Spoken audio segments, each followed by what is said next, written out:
Try ஃப்ரூட்ஸோட benefits வந்து என்னென்ன அப்படின்னு தாங்க இந்த வீடியோவில் பார்க்க போகிறோம். ட்ரை ஃப்ரூட்ஸ் அப்படின்னா தமிழ் நேம் வந்து உலர்ந்த பழங்கள் அப்படின்னு மீனிங்க. இப்போ ட்ரை ஃப்ரூட்ஸ் நிறைய இருக்குங்க. அதில் முக்கியமானது எது எதுன்னு பார்த்தீங்கன்னா பாதாம் பருப்பு, முந்திரி பருப்பு, பிஸ்தா பருப்பு, வால்நட், அதுக்கப்புறம் காய்ந்த ஆப்ரிகாட், உலர் திராட்சை, காய்ந்த அத்திப்பழம், இதெல்லாம் வந்து ரொம்ப முக்கியமானதுங்க. ட்ரை ஃப்ரூட்ஸில் பார்த்தீங்கன்னா அதிக அளவு நார்ச்சத்து இருக்குங்க. அது மட்டும் இல்லைங்க, புரதச்சத்தும் அதிக அளவு இருக்குங்க.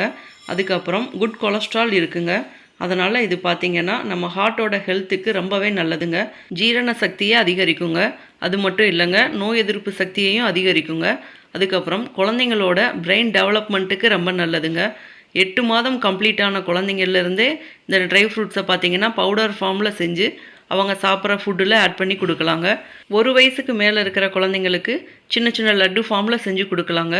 இது பார்த்திங்கன்னா அவங்களோட வெயிட் கெயினுக்கு ரொம்பவே ஹெல்ப்பாக இருக்குங்க. அடுத்து வந்து கர்ப்பிணி பெண்கள் அப்படின்னு எடுத்துக்கிட்டோம்னா அவங்க சாப்பாடில் டெய்லியும் கொஞ்சம் கொஞ்சம் இந்த ட்ரை ஃப்ரூட்ஸை எடுத்துகிட்டு வர்றப்ப அவங்களுக்கு இரும்பு சத்து அதிகரிக்குங்க.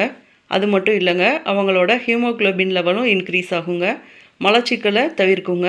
இரத்த அழுத்தத்தையும் கட்டுப்படுத்துங்க. அதுக்கப்புறம் அவங்க வயிற்றில் இருக்கிற குழந்தைக்கு நரம்பு மண்டலம், எலும்பு மண்டலம் அதெல்லாம் நல்லா வளர்ச்சி அடையிறதுக்கு ஹெல்ப்பாக இருக்குங்க. அதே மாதிரி வயிற்றுக்குள்ளே இருக்கிற குழந்தைக்கு மூச்சு திணறல், ஆஸ்துமா இதெல்லாம் வரவிடாமல் தவிர்க்குங்க. நெக்ஸ்ட்டு வந்து முக்கியமான ட்ரை ஃப்ரூட்ஸோட நன்மைகள் என்னென்னு பார்த்துடலாங்க. ஃபஸ்ட்டு பாதாம் பருப்பு அப்படின்னு எடுத்துக்கிட்டோம்னா பிரெயின் டெவலப்மெண்ட்டுக்கு ரொம்ப ஹெல்ப்பாக இருக்குங்க. அதுக்கப்புறம் நம்மளோட மெமரி பவரை இன்க்ரீஸ் பண்ணுதுங்க. அடுத்ததாக முந்திரி பருப்பு அப்படின்னு எடுத்துக்கிட்டோம்னா அதில் குட் கொலஸ்ட்ரால் இருக்குங்க. அதிக அளவு ப்ரோட்டீன்ஸ் இருக்குங்க. இந்த முந்திரி பருப்பை நம்ம சாப்பிட்றப்ப ஃபுல் எனர்ஜி நமக்கு கிடைக்குங்க. பிஸ்தா பருப்பு அப்படின்னு எடுத்துக்கிட்டோம்னா அதில் அதிக அளவு நார்ச்சத்தும் புரதச்சத்தும் இருக்குங்க. அதுக்கப்புறம் பொட்டாசியம், துத்தநாகம், பாஸ்பரஸ், விட்டமின் B6, மாங்கனீஸ் இதெல்லாம் அதிக அளவு இருக்குங்க. இது வந்து நம்ம உடம்புல இருக்கிற கெட்ட கொழுப்பை குறைக்கிறதுக்கு ரொம்ப ஹெல்ப்பாக இருக்குங்க. அதுக்கப்புறம் நமக்கு பசி உணர்வை தூண்டுங்க. நெக்ஸ்ட்டு வந்து வால்நட் அப்படின்னு எடுத்துக்கிட்டோம்னா இதில் ஒமேகா 3 இருக்குங்க. இந்த ஒமேகா 3 பார்த்திங்கன்னா மீனில் தாங்க அதிக அளவு இருக்கும். மீன் சாப்பிடாதவங்க இந்த வால்நட்டை சாப்பிட்றப்ப இந்த ஒமேகா 3 சத்து பேலன்ஸ் ஆயிருங்க. அதுக்கப்புறம் நம்மளோட ஹார்ட் ஹெல்த்துக்கும் இந்த வால்நட் ரொம்ப நல்லதுங்க.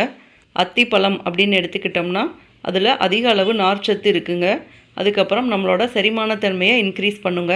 உலர் திராட்சை அப்படின்னு எடுத்துக்கிட்டோம்னா நோய் எதிர்ப்பு சக்தியை அதிகரிக்குங்க. அதுக்கப்புறம் இரத்த சோகை நோயை சரி செய்யுங்க.